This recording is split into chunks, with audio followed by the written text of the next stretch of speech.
Hello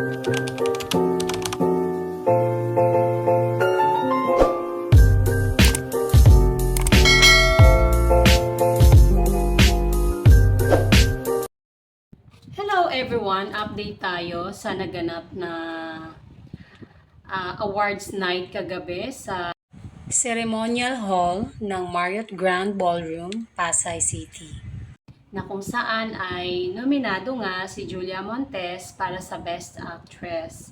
At itong video na to, i-share ito ng kanyang manager na si Mac Merla, na kung saan ay tinawag nga si Julia Montes bilang Best Actress sa pelikulang Five Breakups in a Romance. And na super tuwang-tuwa talaga si Julia Montes sa gabing yun, dahil hindi naman niya in-expect. Yun nga lang daw manominate ka ay napakagandang reward na yun, at batiin ang craft na ginawa mo. Nasabihan kang napakagaling mo. Super rewarding na daw po talaga yun.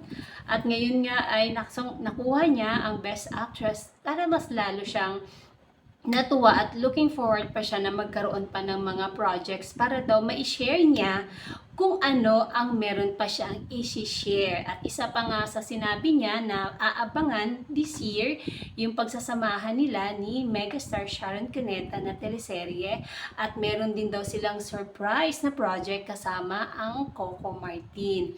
Kung ano ito at kailan, hindi pa po sinabi ni Julia Montes, basta abangan daw ito. At pagpasok pa lang naman daw ng 2024 ay nilatag sa kanila ito, yung mga projects na gagawin niya. And once again, congratulations, Julia Montes. And that's it. Thank you for watching. Bye!